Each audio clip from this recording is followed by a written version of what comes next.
These are all the types of military units the Public Fleet Tracker leaves off the war map. Attack submarines. This is the attack submarine arm of the United States Navy's undersea force.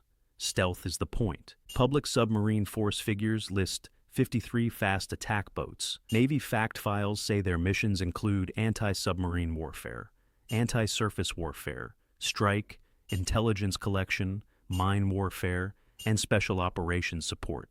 But public maps cannot track them in real time. These are the boats that hunt enemy submarines and surface ships from covert positions.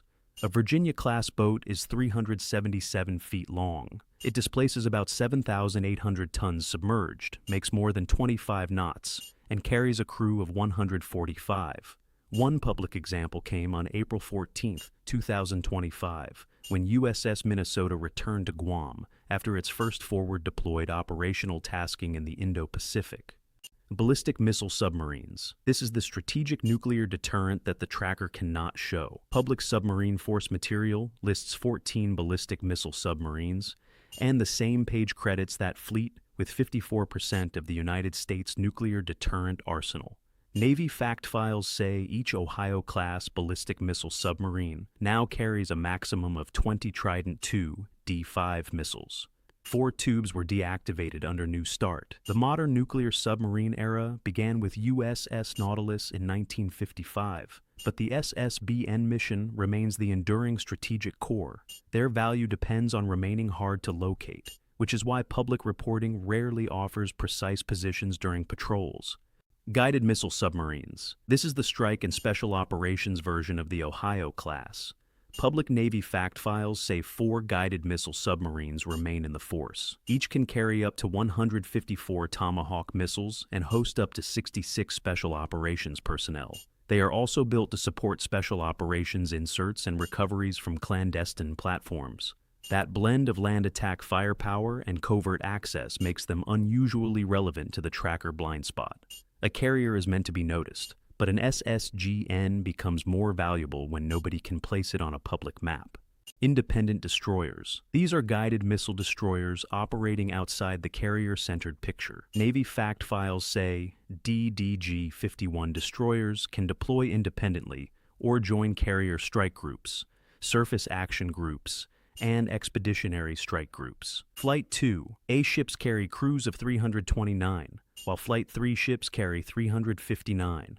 Both variants make more than 30 knots.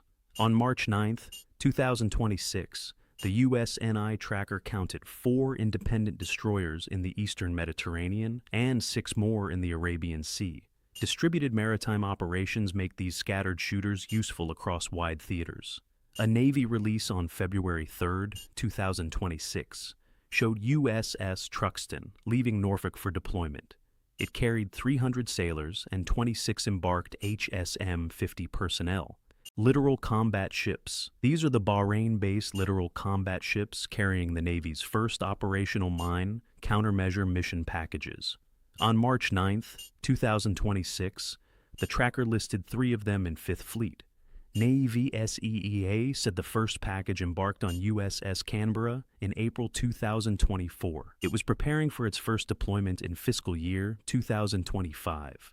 The package uses unmanned systems and sensors to detect, identify, neutralize, and sweep mines while increasing standoff distance. The public map can show Bahrain, but it does not show the mine-clearing drones and sensors embarked there. That matters in choke points where a mined waterway can delay everything behind it. Patrol squadrons. These are the land-based aviation units that extend the fleet far beyond any carrier deck. Patrol and Reconnaissance Wing. 10 says its squadrons are built to go forward, take the fight to the enemy, and put torpedoes on submarines. Navy fact files describe the P-8A Poseidon as a multi-mission maritime patrol and reconnaissance aircraft for anti-submarine warfare, anti-surface warfare, intelligence collection, and humanitarian response. The aircraft carries a crew of 9. These squadrons are home-based at air stations such as Jacksonville and Whidbey Island, then rotate forward to theater airfields. One public example came on October 23, 2024, when Patrol Squadron 26 deployed to Sigonella. It then conducted 6th Fleet patrol, reconnaissance, and theater outreach missions. Triton Drones. This is the unmanned half of the Navy's Maritime Patrol and Reconnaissance Force. Navy fact files describe the MQ-4C Triton as a persistent maritime intelligence, surveillance, and reconnaissance platform. It can stay aloft for more than 24 hours, fly at 320 knots, and operate with 5 people at each ground station. The P-8A and MQ-4C are designed to work as a manned-unmanned family of systems. That lets the Navy hold regional maritime surveillance without a visible ship silhouette. One public example came on March 3, 2025, when Exercise Sea Dragon 25 began from Guam. It brought maritime patrol communities from Australia, Japan, South Korea, and the United States together. If this breakdown is useful, consider subscribing to help the channel grow. SEAL Teams.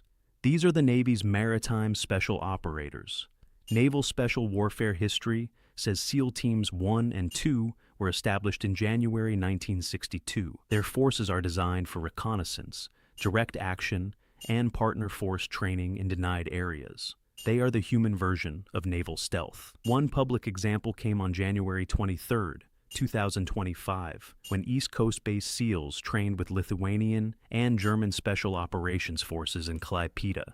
That live-fire event showed how a force with no public ship icon still contributes to Allied readiness in Europe. Their missions matter precisely because public trackers cannot geolocate them in real time. NSW Command. This is the command structure that recruits, organizes, trains, mans, equips, educates, sustains, secures, maintains readiness, and deploys Naval Special Warfare forces.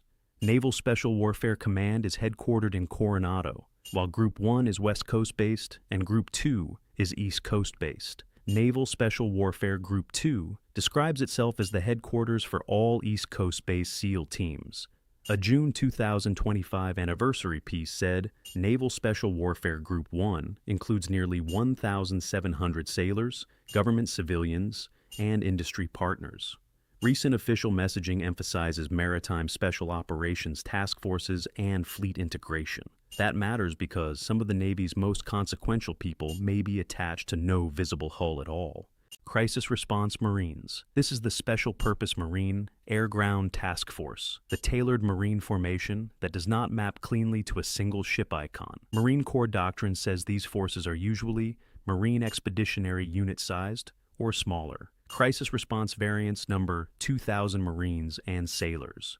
The official Central Command page describes a rotational force commanded by a colonel with air, ground, and logistics elements. This is the Marine Corps option when a full Marine Expeditionary Unit or larger task force is not required. It is purpose-built around one region and one problem set.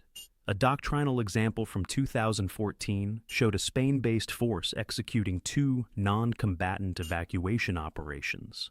The same force then flew 3,400 nautical miles to South Sudan and later secured United States diplomatic personnel in Libya.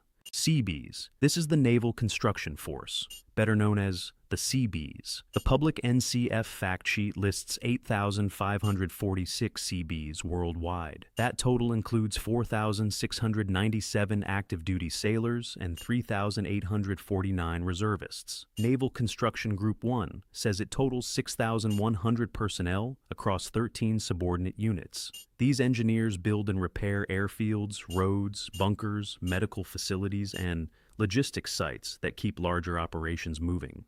Marine Corps doctrine specifically notes that Seabees can reinforce crisis response Marine task forces. They are the builders of access for ships, aircraft, and Marines.